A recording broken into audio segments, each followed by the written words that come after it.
नमस्कार दोस्तों, हरिओम जी online study में आपका एक बार फिर स्वागत है। दोस्तों प्यारे साथियों, हम लोग कल पढ़े थे भारतीय संविधान में फंडामेंटल राइट्स यानी कि मौलिक अधिकार। मौलिक अधिकार में दोस्तों हम लोग पढ़ लिए थे। आइए इन सब 6 अधिकार के बारे में हम लोग बारी बारी से पढ़ते हैं और देखते हैं स्वतंत्रता के अधिकार में क्या बात किया गया, स्वतंत्रता में क्या है, सोशल इक्वलिटी क्या है, सबको एक एक टॉपिक से पढ़ते हैं। दोस्तों आइए देखते हैं। दोस्तों अनुच्छेद 12 राज्य की परिभाषा बताता है। अनुच्छेद 12 जो है राज्य की परिभाषा बताता है। क्या बताता है दोस्तों? राज्य कोई ऐसा कानून नहीं बनाएगा जो किसी व्यक्ति के मूल अधिकार को छीन ले। राज्य कोई ऐसा कानून नहीं बनाएगा जो किसी व्यक्ति के अधिकार को छीन ले। यही कहता है दोस्तों राज्य की परिभाषा। राज्य में क्या क्या शामिल होते हैं दोस्तों? तो आइए बात करेंगे राज्य में क्या क्या शामिल होते हैं। तो इसमें होता है केंद्र सरकार शामिल होता है दोस्तों, राज्य सरकार शामिल होता है, राज्य सरकार, और दोस्तों इसमें शामिल होता है राज्य विधानमंडल शामिल होता है दोस्तों। और क्या शामिल होता है? संसद और स्थानीय निकाय। दोस्तों अगर दोस्तों ऐसा कोई कानून नहीं बनाएगी जो हमारे मूल अधिकार का हनन हो। अगर ऐसा कानून कोई लाती है तो आप अनुच्छेद 32 का प्रयोग करके सुप्रीम कोर्ट में जाके केस दायर कर सकते हैं दोस्तों। इसी तरह से राज्य सरकार भी कर सकती है, विधानमंडल भी कर सकता है, संसद भी, स्थानीय निकाय भी कर सकता है। इसकी परिभाषा का दोस्तों अगर हम लिख लेंगे दोस्तों तो राज्य ऐसा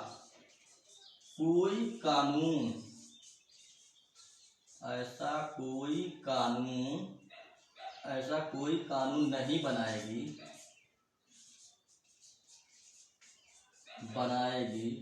जो किसी व्यक्ति के मूल अधिकार को छीन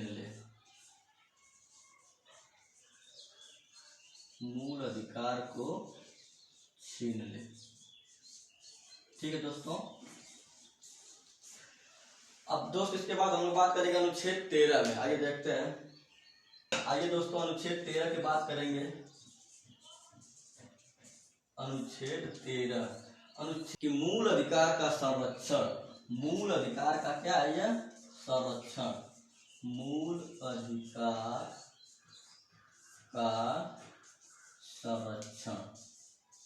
अधिकार का संरक्षण। दोस्तों अगर कोई भी सरकार, अगर राष्ट्रपति, डीएम, एसपी, कोई भी व्यक्ति ऐसा कोई भी कानून लाता है जिससे हमारे मूल अधिकार को हानि पहुंचती है तो वहां पर अनुच्छेद 13 तुरंत प्रभावी हो जाएगा। यानी कि मूल अधिकार का संरक्षण किसे कहते हैं दोस्तों? अनुच्छेद 13 को। मूल अधिकार का संरक्षण अनुच्छेद 13 कहते हैं दोस्तों। अगर किसी भी प्रकार की कोई भी दिक्कत आपके सामने, आपके मूल अधिकार में कोई भी ऐसा कानून आता है जिससे आपको कोई दिक्कत होती है, आप तुरंत अनुच्छेद 13 का प्रयोग कर सकते हैं दोस्तों। आइए अब हम बात करते हैं समानता के अधिकार को, जो दिया गया है 14 से 18 तक। समानता का अधिकार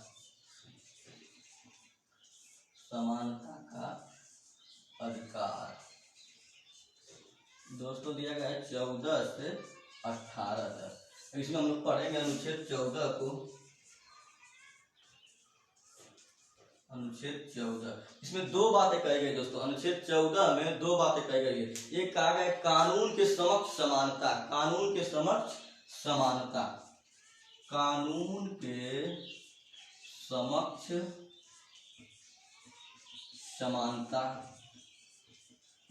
यानी कि दोस्तों कानून की नजर में सभी व्यक्ति बराबर होंगे। हिंदू, मुस्लिम, सिख, ईसाई, कानून की नजर में सभी लोग क्या होंगे? समान होंगे। यही कहता है अनुच्छेद 14। एक दूसरी बात कहता है दोस्तों कि विधि के समान संरक्षण। विधि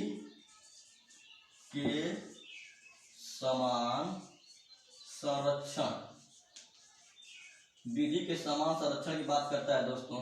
यानी कि विधि के समान संरक्षण में कि समान व्यक्ति के लिए समान संरक्षण की व्यवस्था करी। यानी कोई बालक अगर कोई दुर्व्यवहार करता है तो उसको उसके उम्र के हिसाब से सजा दी जाएगी। अगर कोई व्यक्ति अगर कोई दुर्व्यवहार करता है तो उसको उसके उम्र के हिसाब से सजा दी जाएगी। यहाँ यह कहता है विधि के समान संरक्षण। अगर कानून के समक्ष समानता की बात करेंगे दोस्तों तो यह लिया गया है दोस्तों ब्रिटेन से लिया गया है। कहाँ से लिया गया है? ब्रिटेन से लिया गया है। अगर विधि के समक्ष समान संरक्षण की बात करेंगे दोस्तों, यह अमेरिका के संविधान से लिया गया है। अमेरिका के संविधान से लिया गया है। अनुच्छेद 14 सिर्फ यही आपको बताता है दोस्तों, कानून के समक्ष कोई भी व्यक्ति सब कानून की नजर में क्या होगा, समान होगा। आइए अनुच्छेद 15 के बारे में बात करते हैं दोस्तों। अनुच्छेद 15 इसमें कहा गया दोस्तों कि धर्म, नस्ल, जाति, लिंग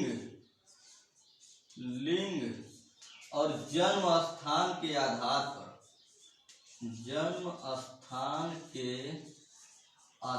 पर धर्म, नस्ल, जाति, लिंग, जन्म स्थान के आधार पर किसी भी व्यक्ति को किसी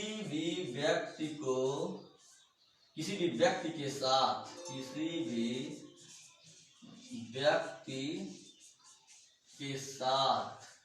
भेदभाव नहीं करना।